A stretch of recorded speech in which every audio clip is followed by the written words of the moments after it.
Hi there everybody and welcome back to another video on the Toon Review. My name's Paul, thank you so much for tuning in. John Anderson has made some very interesting comments after the Leicester game regarding Lewis Miley and Will Osula. He believes that they both should be sent out on loan next season for their own benefit. Not because they're bad players or anything, but mainly for their own benefit. Fabian Schär has also made comments regarding his time under Steve Bruce. And Sandro Tonali. Now, I know there's a few Newcastle channels already covered the Tonali bollocks rumours and things like that, but I just want to have my say as well, especially on the player who he's supposed to be, we're supposed to be linked with for his replacement, who doesn't even play in Tonali's position. How is that a replacement in anybody's world? But we'll come on to that. We'll start with Lewis Miley because he came on against Leicester City and, well, he was dreadful, wasn't he? He was absolutely dreadful. So was Longstaff. But we know what we get from Longstaff. We know that Lewis Miley is a much, much better player than what he showed against Leicester City on Monday night. Now, this could be for a number of reasons, really. It could be, and my thoughts is that he's not getting enough games. He's not getting enough game time. And this is for a whole different matter of reasons, how games are going at the time, whether Eddie Howe wants to put him in at the deep end again. But for me, he can play in the deep end because he's played Champions League and everything like that and looked really comfortable in that position. Now, there was a time that Miley would get the ball, look so relaxed on it, played around the field and look really mature. But on Monday night, and I have to say the last couple of times I've seen Miley, he hasn't looked quite at it. He's looked very rusty. He couldn't control the ball on Monday night. He couldn't pass it. He just looked all over the place. Now, I know he was playing on the sort of left of midfield, which is not where Miley normally plays his game. But, you know, he's still on the field at the end of the day. And still, you know, the ability to pass a ball shouldn't disappear when you're just playing left or right side of a midfield. So he was very rusty. Now, John Anderson's made the point that he was disappointed with Miley. That was the type of game he could have come on and got hold of it. You forget how young he is and you expect a bit more because of what we've seen in the past. I think that's a really good point from John Anderson.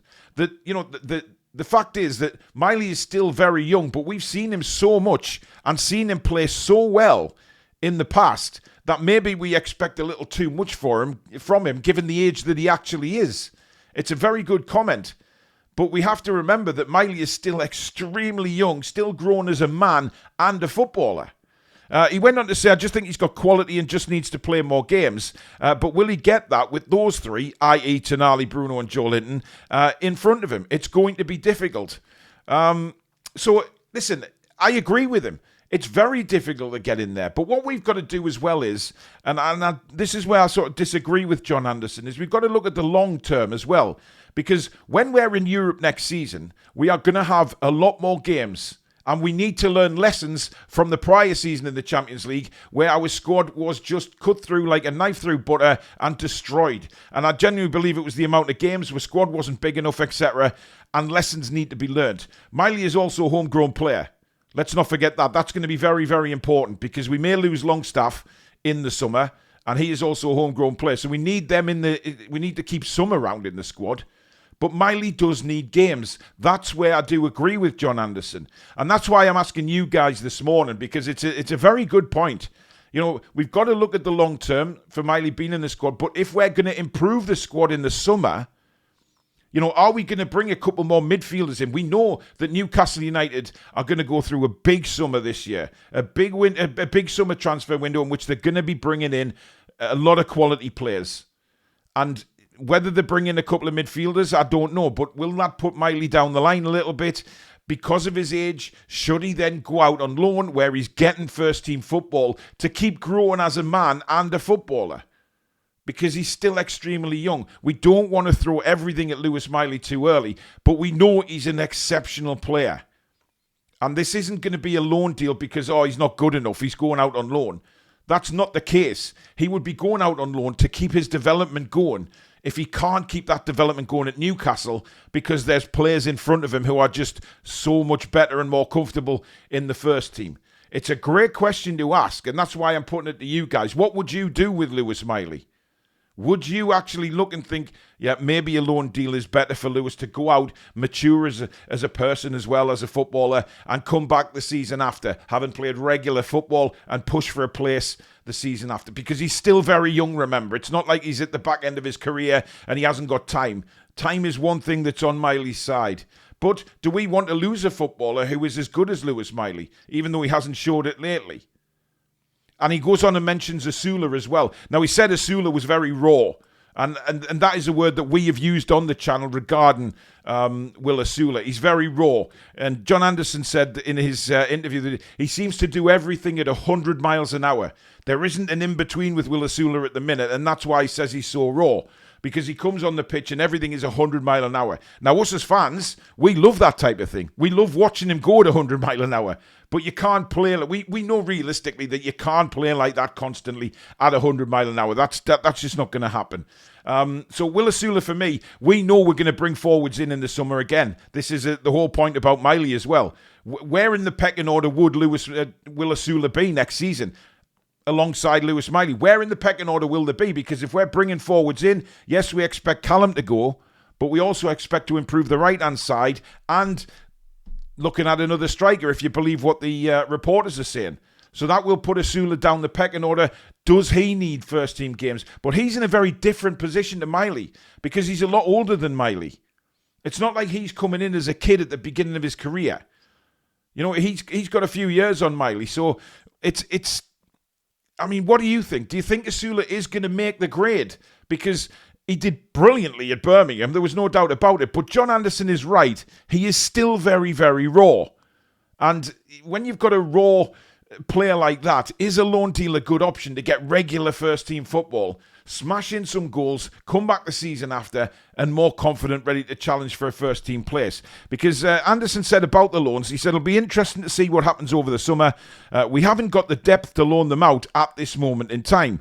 I can understand the need to loan them out. Osula needs to get out on loan, and probably Miley as well, but it all depends on how many come in during the summer transfer window. And again, that's exactly what I've just said there about the window. It all is dependent on who we bring in. Now, I expect Newcastle to go out there in the summer transfer window and get things done quickly this time. They're not going to be screwed around like Palace did with us with Gay.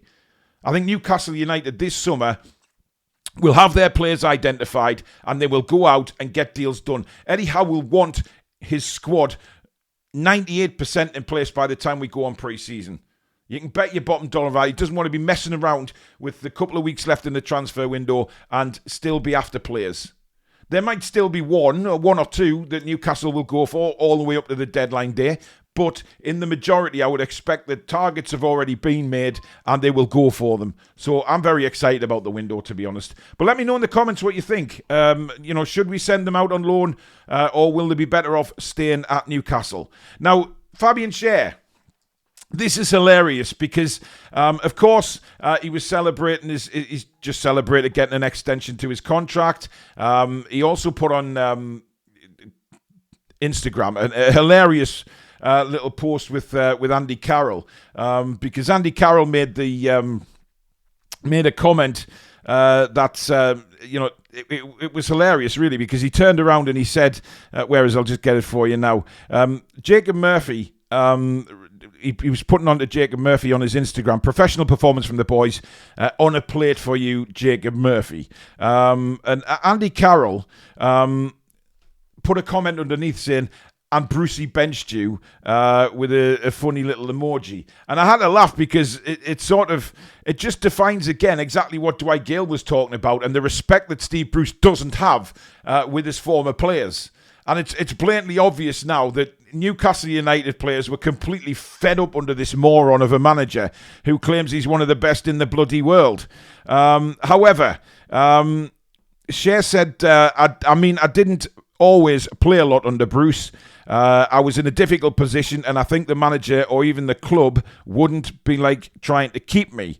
I'm like, I want to play football. That's the only thing I want to do. At that stage of my career, I didn't want to sit on the bench. And obviously the way we played football wasn't really suited to myself, i.e. let's just hoof it anywhere. Then I started to think of what's happening next and what's going on. I kind of felt like when I heard who was coming to be here as the new manager, things changed because I'd already had contact with Eddie Howe a few years ago. That mentality from myself changed a lot, and I'm just glad and thankful for that. So there you go. I mean, this is... Look how Fabian Schär's performed under Eddie Howe. I mean, he's been amazing. No doubt. Absolutely amazing. He's had a difficult season this year, granted. But this is how Steve Bruce... He kept Schär out of the side. Ridiculous decision. But interestingly enough there, Fabian Schär makes the point of the football didn't suit my game. The football didn't suit any bloody person's game because it wasn't football. Steve Bruce just was awful manager, no tactics, no game plan, no nothing. And Steve Bruce can honk onto the media wherever he is now and claim that he's the best, claim that he's this and that. He's not. He's a moron. And he's a terrible football manager. But listen, thankfully, he stayed and the rest is history. But interesting comments that he'd had contact with Eddie Howe a few years ago. So we're Bournemouth trying to get him. That's very interesting comments. However, we're just glad that Fabian Schär's here, and I tell you what, it just identifies the feelings that the former players have about that moron and his tactics, clearly. Now, finally, Sandro Tonali. There's an Italian, I think he works for Sky Italy or something like that, or wherever he's from, came out and said that Sandro Tonali is unhappy at Newcastle. Now, like I say, I know there's a few channels already covered this story and mentioned the fact that he didn't look happy on the beach when he was being interviewed by Keith Downey. He didn't look unhappy when he was winning the trophy at Newcastle. He didn't look unhappy when he scored the other day. It's all bollocks, man. It's more bollocks than I've ever seen in my life. These idiots in the media world are just trying to cause problems for this football club on a daily basis. That's how I genuinely feel. You know, you've got the likes of the Isak stuff going on, the Bruno stuff going on, and now the turn on Tonali saying he's always unhappy at Newcastle. When the player himself has already stated numerous times, by the way, that he's in it for the long haul with Newcastle United because he wants to pay the fans back and pay the club back for the respect and the backing that he got when he was suspended. What do you not realise about this? And then the funniest bit is that he then went on to say that Newcastle United have already identified his replacement, who is Eberechi Eze of Crystal Palace. Now, correct me if I'm wrong, Eze is a left winger. And correct me if I'm wrong again, we already have two left wingers in Harvey Barnes and Anthony Gordon. Why in hell's earth would we target Eze to replace a player who plays in the number 6 position? It's just ridiculous. These people are paid fortunes to write utter bollocks. It really is. That they're paid a fortune for this. I mean, God, I'd love to be paid what they are for just writing a few words down, which don't mean anything, which is a load of crap, which is exactly what these media muppets report on such a daily basis. He's not unhappy at Newcastle United. We as fans know he's not happy. Who are you trying to kid? And people can say it's clickbait and things like that. Fair enough. But he makes an utter fool of himself when he says Newcastle United have identified Eze as his replacement. What a pile of poo. Seriously. Get a grip, man. Stop all this utter nonsense about our players. It's ridiculous. And now you're starting to embarrass yourselves with it. You're not really... angering us. It's laughable now. It's really laughable that you're embarrassing yourselves with stories of this nature because we're Newcastle fans. We're switched on up here. I tell you that now. And the fact is, you're trying to replace him with a left winger when he plays as a holding midfielder. How is that a replacement in anybody's world? You muppet.